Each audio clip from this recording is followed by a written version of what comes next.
Ya tenemos la quinta jornada en la Liga Hypermotion y hoy toca hablar de lo mejor y de lo peor. Estas son mis 5 claves.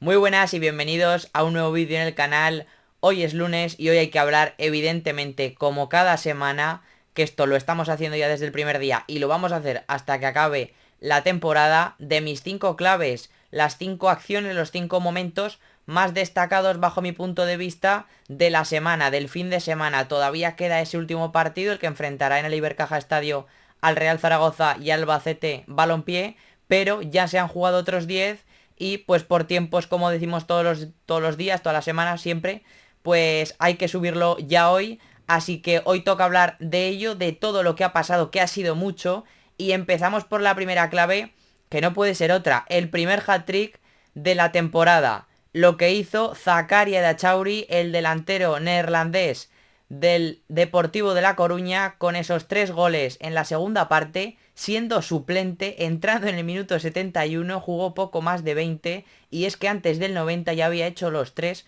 goles al Club Deportivo Mirandés en Mendizorroza, porque la verdad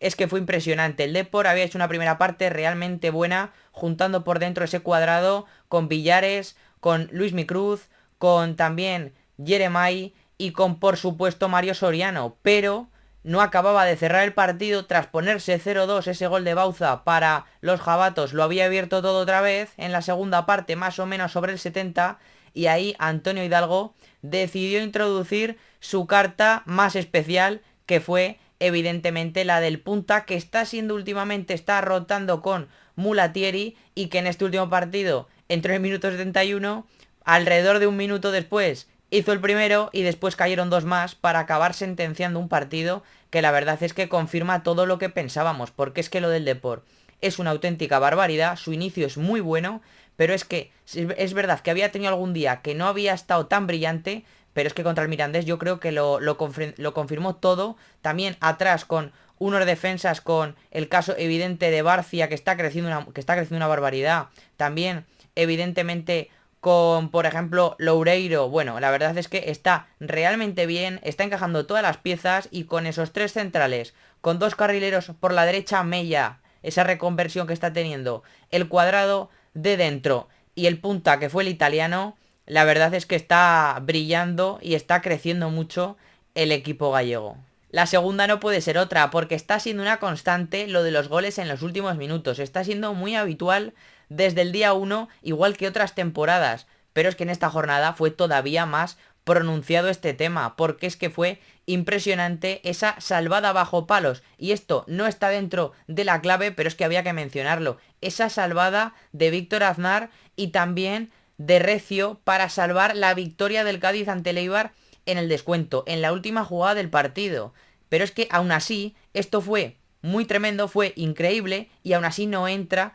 dentro de una clave que para mí, en este caso, hay que hablar de los 3 goles, que fueron el del Huesca ante el Málaga, con ese gol de Liberto, que la verdad que tiene una historia impresionante y que con Guilló se lo ha llevado, se han ido juntos de Mérida a Huesca, y su inicio pues es que no puede ser mejor, porque con esos 10 puntos de 15 posibles confirma todo lo que venía demostrando en un partido que fue igualado, que pudo, la verdad, fue un partido de empate, yo creo. En la primera parte un poco mejor el Huesca, en la segunda un poco mejor el Málaga. Podía haber pasado cualquier cosa, no hubo demasiadas ocasiones, pero lo acabó ganando el conjunto aragonés, igual que hizo el Pucela para ganar a la Almería en un partido que fue inferior, que la Almería fue mejor, pero que es que en las áreas fue un auténtico desastre lo del equipo de Rubi, porque arriba le costó mucho, perdonó una barbaridad, y luego en la segunda parte, en ese tramo final, ya cuando hizo ese cambio, que la verdad es que complicó mucho las cosas,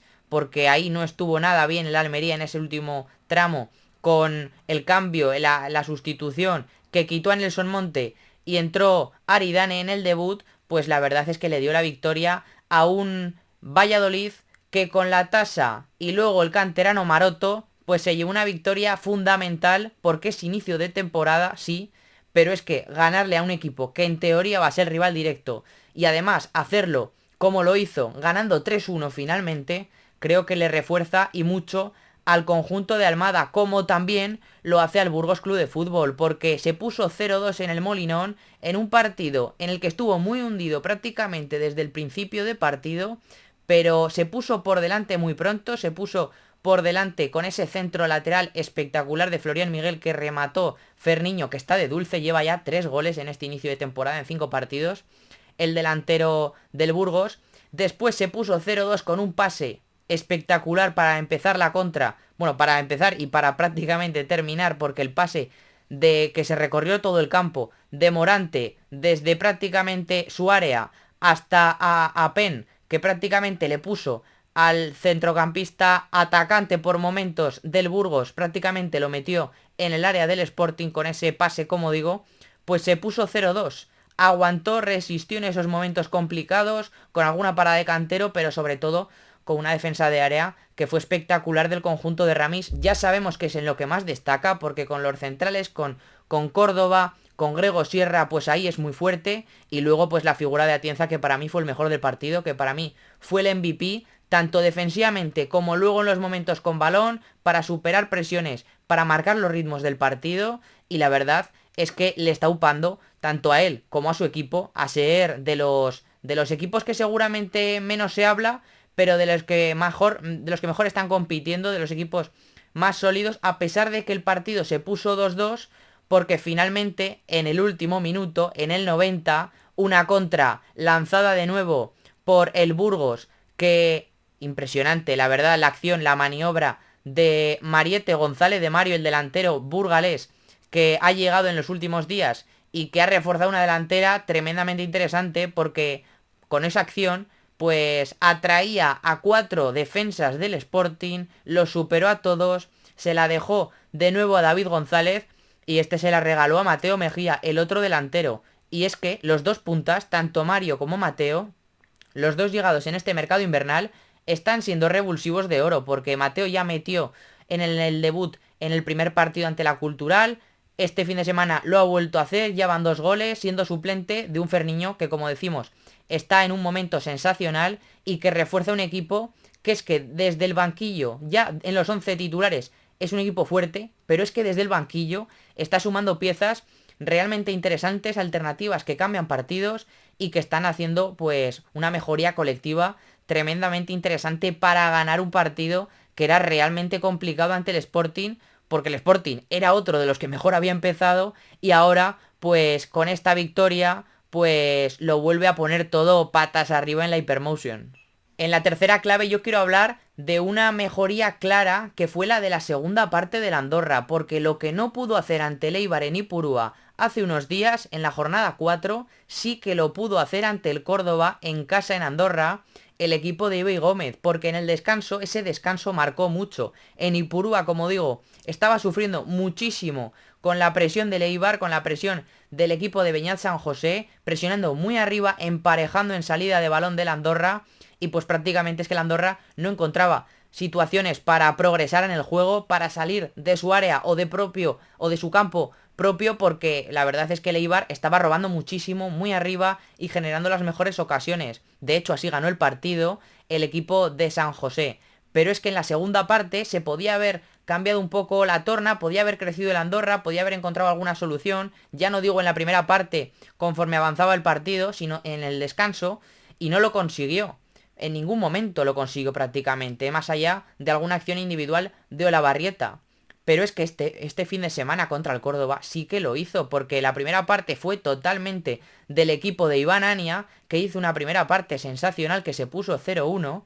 pero que es que debió irse, mereció irse con un partido, con una renta mucho más importante en el encuentro, no lo consiguió y de hecho en esa misma primera parte fue remontado por el equipo andorrano, por el equipo de Ibai Gómez. Aún así, el que estaba siendo mejor claramente era el Córdoba, que no dejaba salir en salida, no dejaba salir de... No le podía superar la presión el Andorra. Y después, también emparejando muchísimo desde el área, desde la área del Andorra. Y después, en un momento que no pudo mejorar ahí el Andorra, sí que en el descanso cambió bastante la torna, porque aunque el Andorra, es verdad, que sacaba la pelota desde atrás y el Córdoba le seguía presionando, el Andorra sí consiguió superar esa presión y de hecho tuvo varias contras, tuvo varias transiciones realmente positivas, incluso jugando directo en algún momento, porque tuvo un balón, un pase espectacular de Yaco desde su portería hasta campo rival, hasta la figura de Carrique, que le ganó la espalda al Córdoba y que solamente con ese control orientado con el cuerpo, con el pecho, pues es que se puso en disposición, se puso en mano a mano, en el 1 contra 1 ante Carlos Marín, que además el portero sí que salvó la primera, pero después en el rechace Villahermosa sentenció un partido que ya más allá de esta ocasión es que el Andorra había cambiado absolutamente la cara en la segunda parte porque tuvo muchas transiciones, tuvo muchas acciones de peligro, porque superó, ahí sí pudo superar la presión y la verdad es que sí que creció mucho. Encontró el camino que no pudo encontrar en Ipurúa y por eso para mí es una clave que tenía que estar en este vídeo del fin de semana. Precisamente hay que hablar del Córdoba porque es verdad que tuvo esa gran primera parte en Andorra, pero no acabó de conseguir puntos, tampoco lo había hecho en semanas anteriores, sí contra el Castellón el fin de anterior, pero claro, aún así los puntos son escasos, el inicio no ha sido bueno hasta el momento en estos 5 partidos y está siendo un equipo que le está costando más de lo que podíamos esperar. Es cierto que el segundo año es muy complicadísimo, lo hablamos muchas veces, ha habido muchos descensos en las últimas temporadas, pero también antes de los equipos que el primer año tras ascender a segunda se mantienen, algunos sufriendo mucho, pero se mantienen, y el segundo muchas veces pues acaba siendo muy diferente la historia y acaban descendiendo, porque a veces el primer año es complicado, sí, pero incluso el segundo lo es más, y es que lo hemos visto de todos los colores, incluso casi lo vemos con el Albacete de Rubén Alves, que de hecho el entrenador no acabó la temporada, segunda al frente del equipo manchego, porque después de hacer ese playoff espectacular, en la segunda temporada, cuando parecía que el objetivo, incluso se hablaba que podía ser, pues estar arriba o estar peleando el playoff después de poner el listón tan alto, pues en la segunda se complicó la historia y el entrenador, como digo, es que no acabó la temporada antes de llegar al Sporting el verano siguiente. Es decir, es muy complicado, esto ya no va solo de un entrenador o de un equipo, porque el Albacete tenía hombres, pues tenían hombres para hacer una temporada más importante, quizá no tanto como la anterior, pero es que tampoco la anterior tenía para hacer lo que consiguió. Es decir, que en esta categoría ya las hemos visto pues de todo, ya hemos visto de todo y es muy complicado pues vaticinar lo que puede pasar, pero desde luego yo el Córdoba creo que es verdad que no ha empezado como debería y tampoco lo ha hecho el Castellón, porque de hecho es que no ha ganado, es uno de los pocos equipos que todavía no lo ha hecho. Esta noche se enfrentan otros dos, el Zaragoza y el Córdoba y el Albacete, que igual cuando veáis este vídeo ya pues uno de los dos ha ganado o han seguido por el mismo camino y han empatado, pero desde luego que es que está siendo uno de los que más le está costando, además siendo que el Castellón es de los equipos que más genera, pero es que le cuesta una barbaridad, es uno de los equipos que más le cuesta transformar las ocasiones y que más ocasiones necesita para marcar, y esto le está costando, pues le está pasando factura y le está costando muchos y muchos puntos, está infrapuntuando mucho, pero es que al final esto, si no acaba consiguiendo ya puntos, resultados, se va a llevar por delante a Johan Plat. Y tanto uno como otro, evidentemente el Córdoba y el Castellón, yo creo que merecen más puntos, creo que los dos pues yo me esperaba más desde el primer día. De hecho, ya sabéis el pronóstico que hice con el equipo de Plat. Pero aún así, es muy pronto todavía. Y yo sigo pensando que ambos tienen alternativas para cambiar la dinámica. Y sigo pensando que no van a descender. De hecho, diría que creo que ninguno va a sufrir. Pero desde luego que el inicio es para preocuparse y hay que cambiar ya cosas.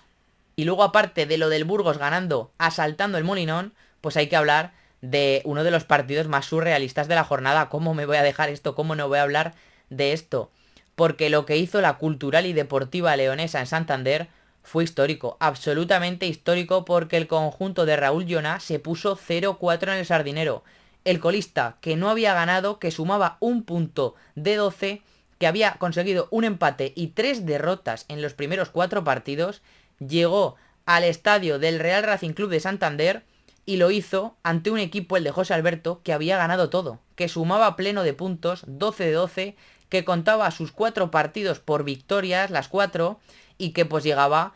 pues lanzadísimo en el liderato, lo dicho, el líder contra el colista, y pues pasó lo que muchas veces pasa en esta categoría y ya precisamente le había pasado al Racing la temporada pasada con el Cartagena en los dos enfrentamientos, tanto en la ida como en la vuelta, y hablo del Cartagena porque también era alcoholista en esos momentos y de hecho así acabó la temporada descendiendo a primera ref, y también la temporada anterior un caso bastante similar contra el Alcorcón, porque el Alcorcón no acabó descendiendo como colista, pero acabó descendiendo el Alcorcón precisamente de Javi Castro, hoy en las filas del Racing, y que aguantó ese partido que lo recuerdo perfectamente a final de temporada con un 0-1, acabando con 9 futbolistas, si no me equivoco, y que al final pues acabaron dejando al Sardinero con 0 puntos en ese partido, que desde luego tiene que sacar conclusiones el equipo cántabro, pero tampoco hay que llevarse las manos a la cabeza, porque sí, fue un resultado, la verdad, que tremendo. Seguramente el marcador es que se queda hasta corto, porque al final fue un 2-4, y yo creo que podría haber sido más, porque es que hay varias acciones que podrían haber terminado pues con algún gol más de la Cultu, incluso el Racing, pues quizá marcó hasta más de lo que realmente generó, pero aún así yo creo que desde luego que es que todo explica bastante cómo fue el partido, porque fue una barbaridad de la Cultu jugando con una madurez increíble, y sobre todo pues es que a mí lo que más me gustó, además de la movilidad de las piezas, tanto en apoyo siempre con líneas de pase, tanto en apoyo como en ruptura, abriendo el campo con los laterales, con un Calero que estuvo realmente bien, con también por la banda izquierda con Hinojo, que hizo uno de los goles de la temporada, directamente diría, el lateral central cedido zurdo por el Español cedido, y que en definitiva pues es que sobre todo en intensidad, ya no hablo en juego, que también, es que en intensidad fue claramente mejor el equipo de Iona, es que fue mucho mejor desde el minuto 1, se lo creyó, y es que cuando se puso 0-2, 0-3, 0-4 pasaban los minutos y un equipo cualquiera se habría echado atrás para defender el resultado, siendo que está jugando contra quien está jugando, pues no, decidió que seguía manteniendo la presión alta, que seguía manteniendo esa intensidad y que seguía pues presionando a un Racing en salida de balón, cuando pues otro, como digo, se habría encerrado intentando aguantarle el resultado, pero no hizo eso, y la verdad es que fue impresionante y de mucho mérito para un equipo que no tenía demasiada confianza seguramente, porque tenía los puntos que tenía, 1 de 12, no había ganado, estaba en descenso, era un recién ascendido además, pero consiguió un resultado, un partido absolutamente histórico en el Sardinero, que desde luego que se convierte en el partido pues más surrealista, más inesperado seguramente podríamos decir, aunque en esta categoría ya sabemos cómo es, de la jornada, y seguramente también del inicio en general. Es que probablemente es uno de los partidos, si no es el partido más impresionante, la verdad, uno de los mejores partidos de la temporada hasta ahora, pero me atrevería a decir que cuando acabe la temporada nos seguiremos acordando de este día, sobre todo si la Cultu con ello pues consigue la salvación, que al final es su objetivo, acabando de venir de primera ref. Así que estas son mis 5 claves, espero que os hayan gustado, dejadme en los comentarios las vuestras, dejadme también en los comentarios qué más es lo que queréis ver por el canal, acordaros de suscribiros y dejar un like, que siempre se agradece, y nos vemos en la próxima.